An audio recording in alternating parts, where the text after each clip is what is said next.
Bonjour, bonjour les créatives. Aujourd'hui, on se retrouve pour un nouveau volet de la Scrapadoon Academy. Aujourd'hui, nous allons parler des encres.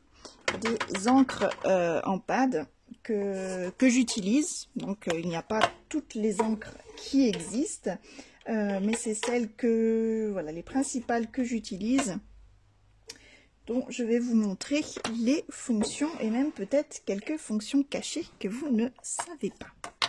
Alors, déjà, forcément, les classiques Distress Oxide et Distress Ink. Alors là, on voit plus à force de mettre le page dessus, mais c'est la Memento. Donc là, c'est la Noir Textudo. La Versafine, donc ici on a la Onyx Black.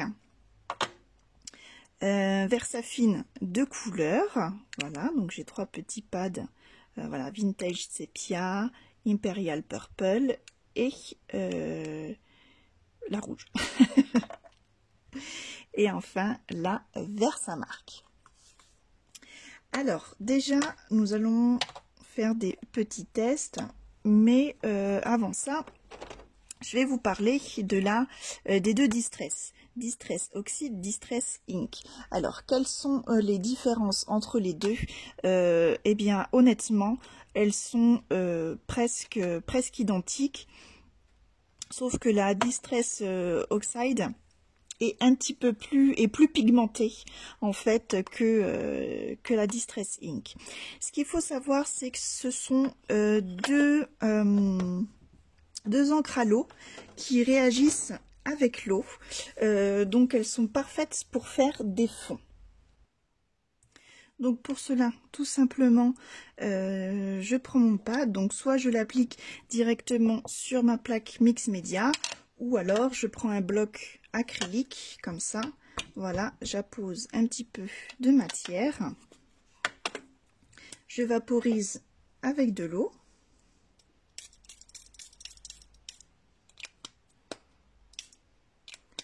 Voilà, et voilà, tout simplement,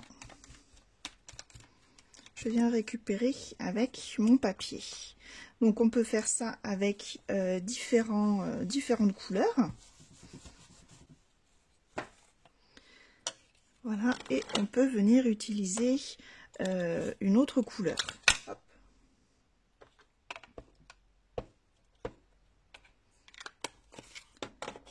Voilà. Donc sur le même principe.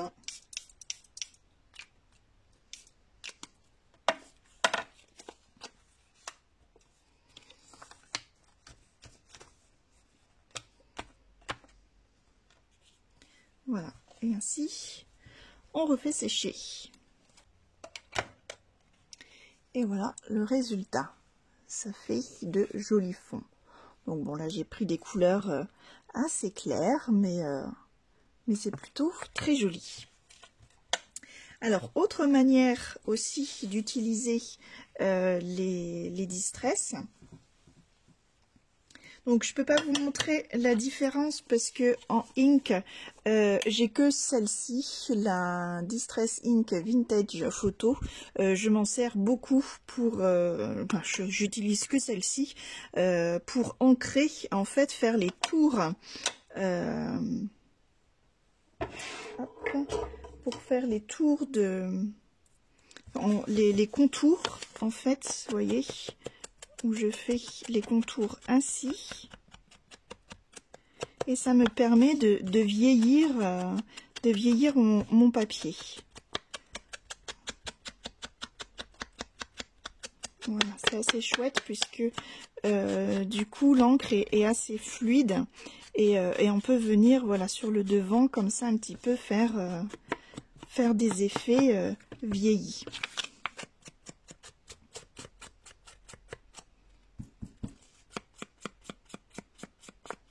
Vous voyez, voilà, ça se fond assez bien.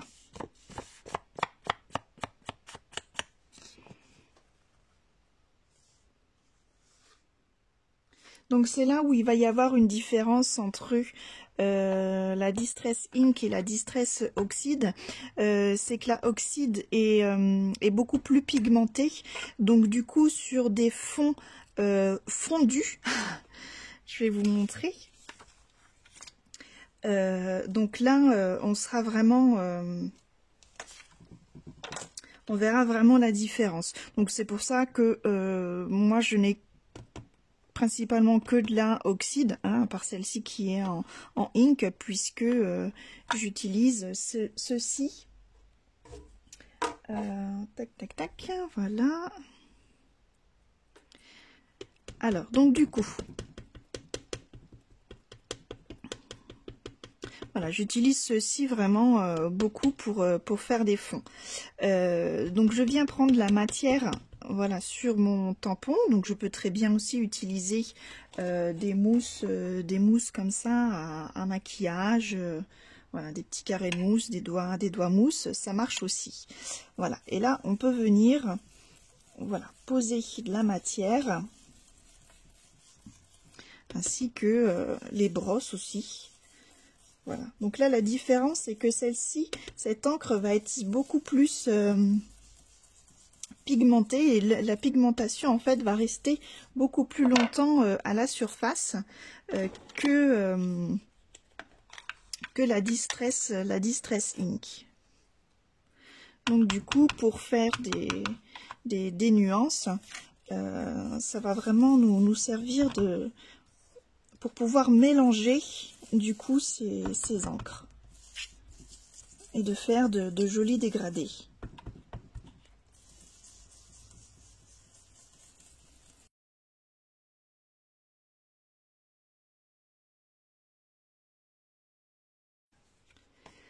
Voilà, un joli dégradé fait en quelques minutes.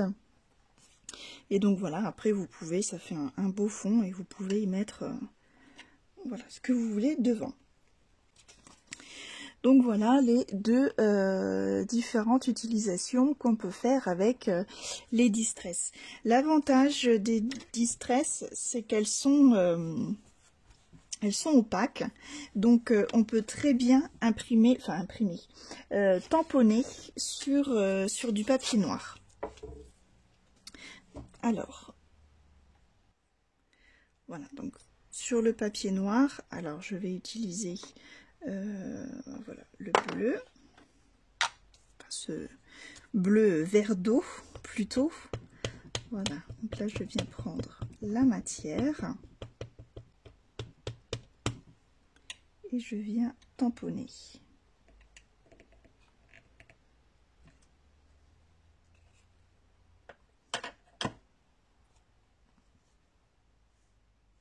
Voilà, ainsi on voit facilement sur le papier noir. Bon, autre solution qu'on verra tout à l'heure également. Voici ce que je peux vous dire sur la Distress Oxide et la Distress Ink. Et une petite dernière chose, pour laver les tampons, comme c'est une encre qui réagit à l'eau, elle s'enlève très très bien à l'eau. Donc soit simplement à l'eau, ou moi j'utilise un petit produit savon de Marseille, ça sent bon et c'est tout propre. Le tampon est nickel. Donc la Memento, là on voit même plus, c'est une catastrophe. Parce que j'ai la fâcheuse habitude de poser mon encreur tout le temps comme ça, parce que je l'utilise beaucoup pour faire le contour en fait de mes papiers, voilà, pour ancrer le contour. Mais également pour faire du tamponnage, puisque elle va résister au feutre à alcool. Alors je vais vous montrer sur ce magnifique petit tampon, entre parenthèses, voilà, de chez Marie-Hélène Geffray.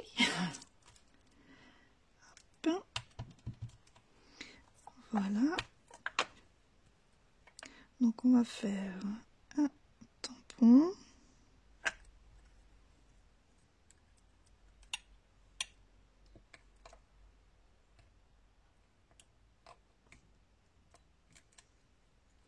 Voilà.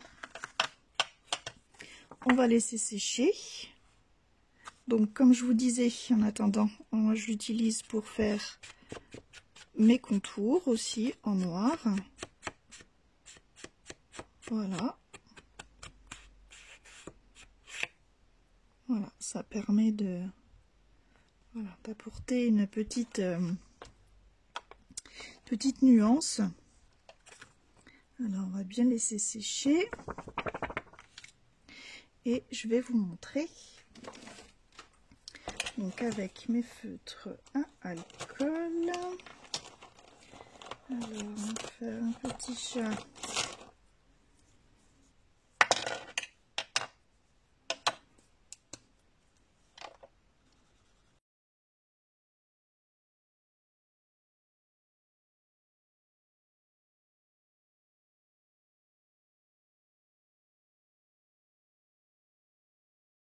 Voilà, donc bon, c'est pas le sujet du jour, mais vous voyez que la Memento, elle est parfaite pour les colorisations de feutre à alcool.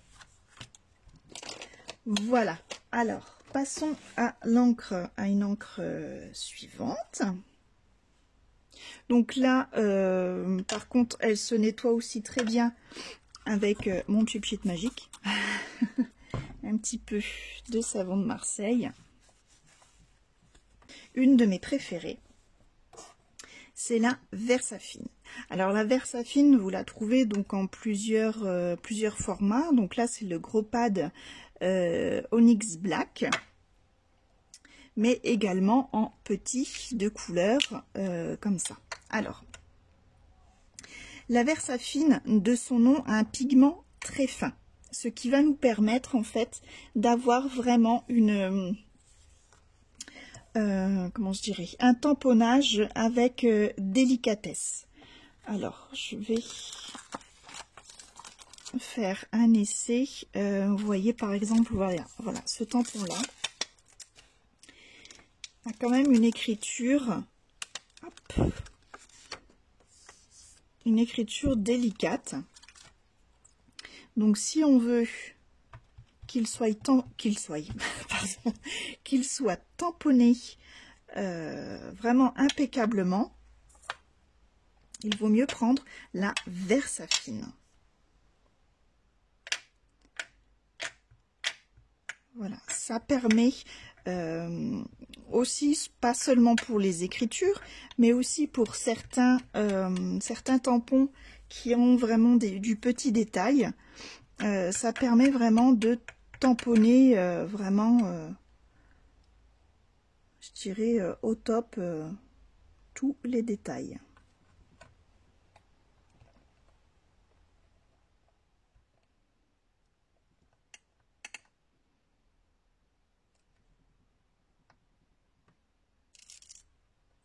Voilà. Et regardez, le résultat, c'est quand même super net. L'avantage de la Versafine, c'est que c'est une encre à séchage lent. Donc, comme toutes les encres à séchage lent, on peut venir les embosser.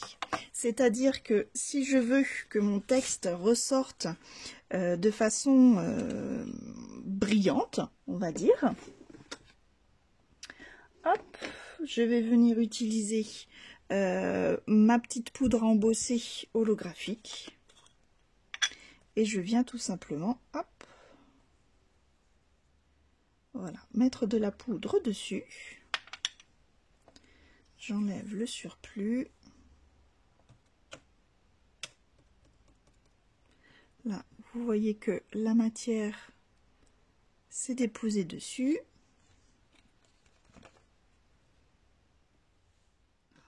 J'enlève bien l'excédent.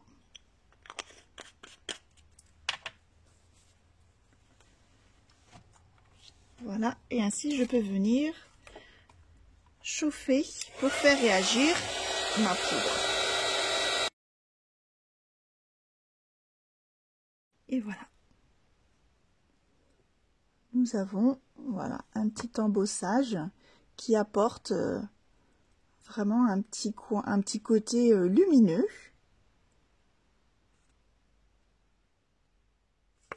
je trouve ça génial.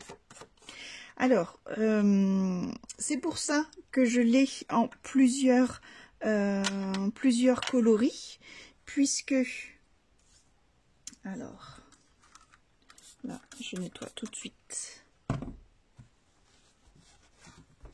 Donc, si par exemple,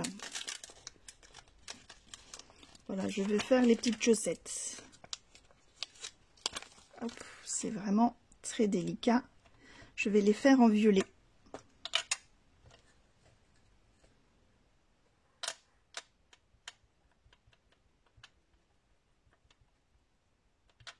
Hop.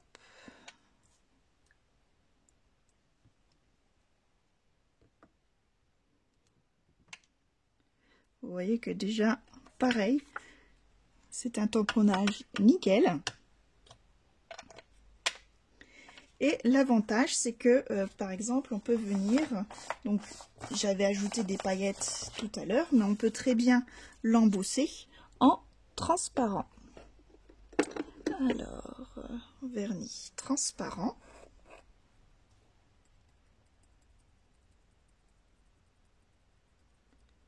Voilà.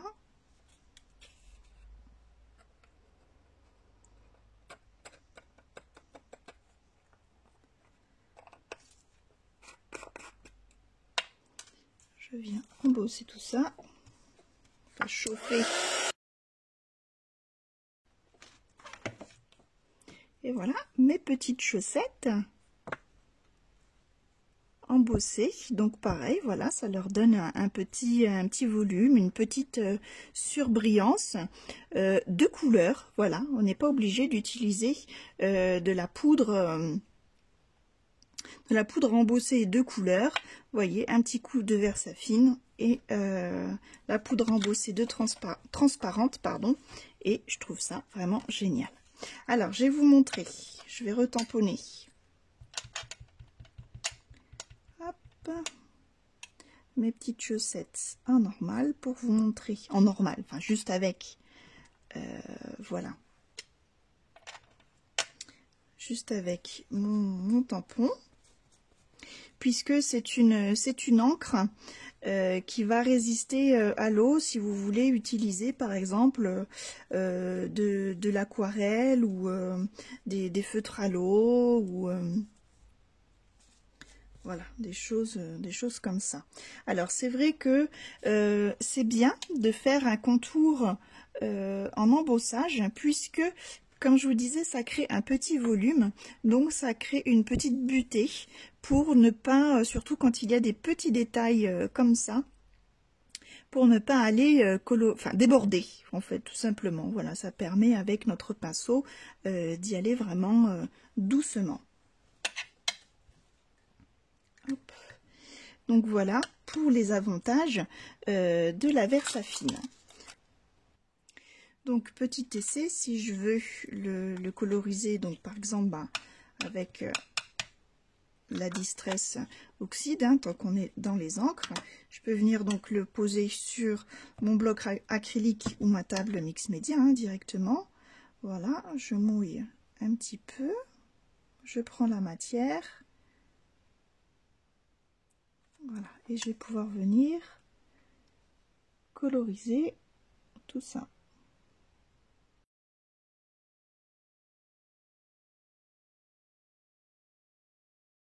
Donc Versafine pour tamponner on va dire des motifs pour venir coloriser avec tout ce qui est à base d'eau comme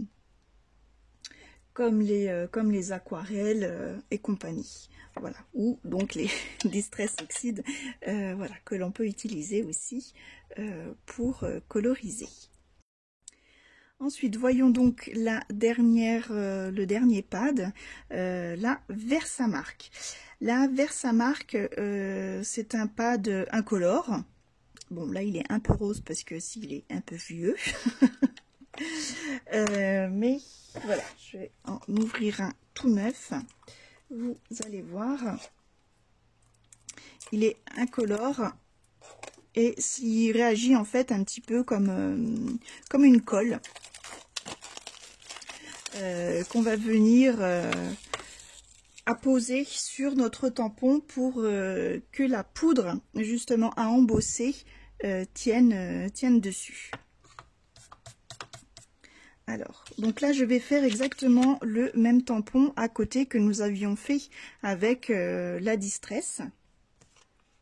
Vous voyez qu'il n'est pas, bon, c'est pas net hein, non plus.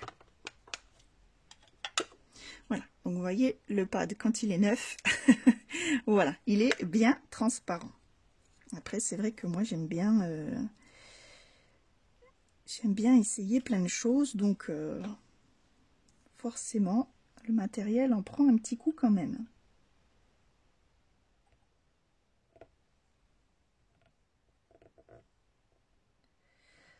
Voilà. Donc là, j'ai tamponné, vous voyez, avec la Versamark. Et je vais venir, donc comme c'est du papier noir, là j'ai choisi de l'embosser en or pour qu'on puisse le voir. Le transparent, ou le paillette, ça aurait été un petit peu moins visible.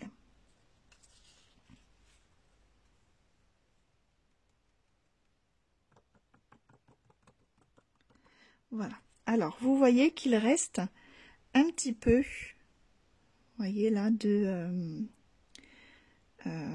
des petits grains d'embossage. On va faire une autre expérience après, je vais vous montrer comment enlever, enfin éviter qu'il y ait ces petits défauts. Alors, toujours bien refermer et éloigner.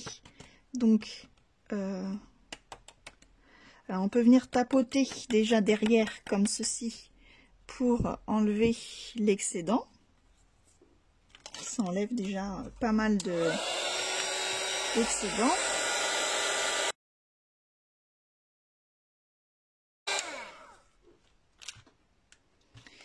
Et voilà l'embossage à chaud avec la Versamark.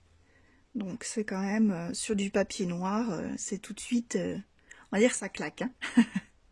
Maintenant je vais vous donner l'astuce pour éviter qu'on ait voilà toutes ces petites imperfections tout autour. Alors mon astuce, c'est, enfin mon astuce, c'est pas moi qui l'ai inventé, hein. Je l'ai appris d'autres scrapeuses, c'est le talc. On va venir talquer notre papier. Voilà. Donc ça va permettre en fait d'enlever, forcément, vous savez, quand on touche le papier, on laisse un petit peu de sébum de nos doigts, voilà, un petit peu partout. Et forcément, ça va coller sur le papier et le grain de la poudre embossée est tellement fin qu'il va s'accrocher dessus. Donc, après, avec un gros pinceau, donc ça c'est un fard à joues, voilà, tout doucement, je vais venir enlever le surplus de talc. Voilà. Et là, je vais venir de nouveau embosser, enfin déjà tamponner à la Versamark.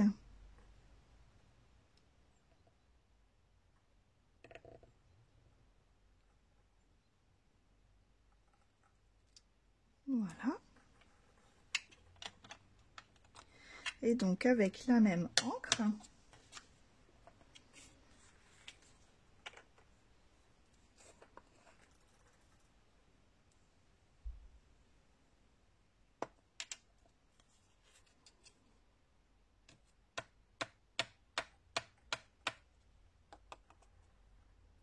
et voilà, vous voyez que là, il n'y a vraiment que de la poudre là où j'ai tamponné.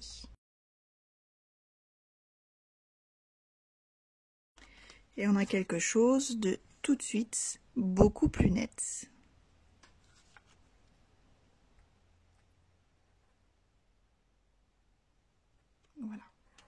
Une autre petite astuce avec la Versamark, ce qui est sympa, c'est que par exemple sur un papier A4 noir, peu importe, si vous voulez faire créer des motifs, bon là je vais utiliser celui-ci puisque j'ai celui-ci maintenant. Alors on peut très bien tamponner, voilà, de façon aléatoire.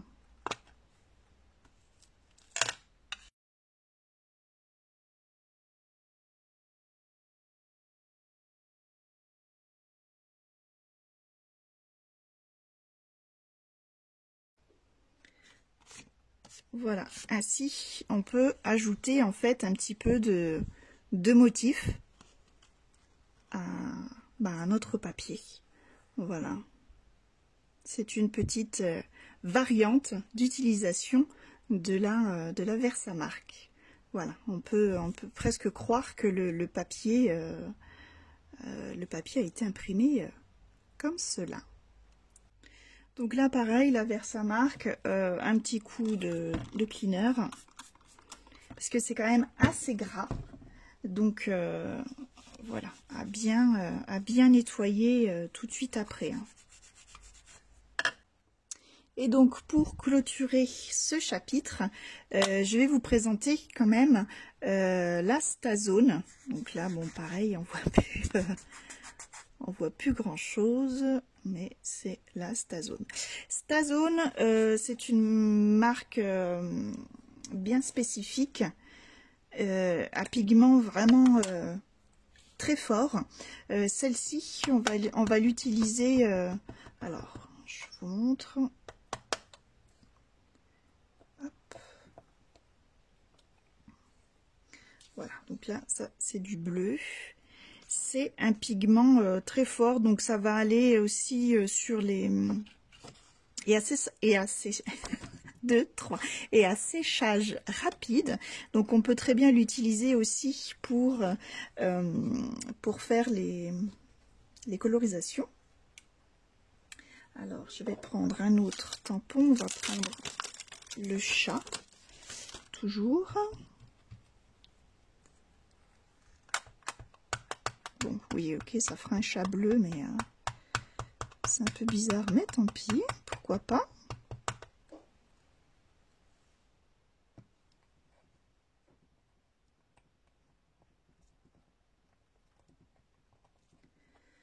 Voilà.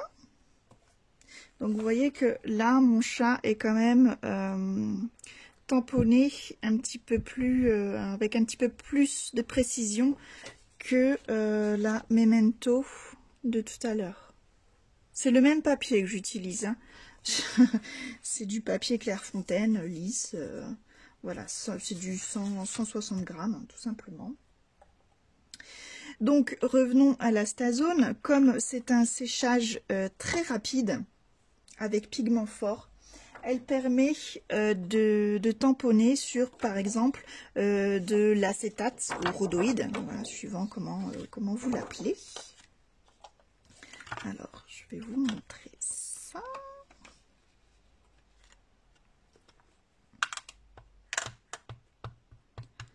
Voilà, que les autres, par exemple, si vous tamponnez là-dessus avec de la Versafine, vous pouvez toujours attendre que ça sèche, hein. Ça ne séchera jamais. Même sur du calque.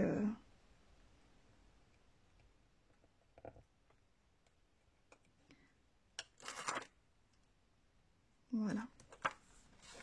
Donc c'est pas mal en fait quand on veut faire des boîtes à checkers ou tout simplement ranger ses tampons. Voilà, vous pouvez venir donc tamponner voilà, à la Stazone dessus. Alors par contre, pour nettoyer, là il faut vraiment un nettoyant quand même beaucoup plus costaud, un nettoyant donc spécial Stazone. Voilà, donc on utilise comme ça, vous avez une petite mousse.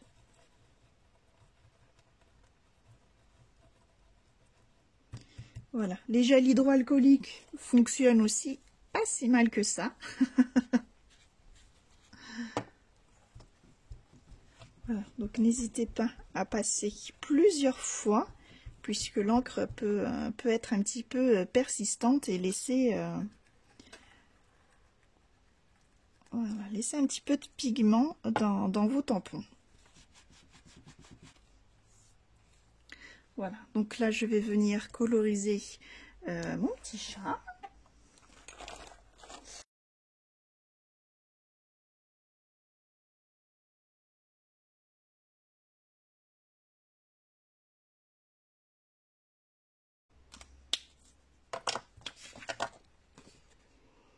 Et donc voilà, j'ai pu coloriser mon petit chat au feutre à alcool. Je vous remercie d'avoir suivi cette vidéo. J'espère qu'elle vous a plu et qu'elle vous a apporté eh bien, écoutez, un petit peu plus de savoir sur ces encres. Voilà, il y a de quoi faire, toujours plein d'idées pour les détourner. N'hésitez pas à me faire part de vos idées à vous, de voilà, savoir comment vous les utilisez. Et puis, eh bien, je vous fais des gros bisous et à bientôt pour de nouveaux tutos. Bye bye les créatives!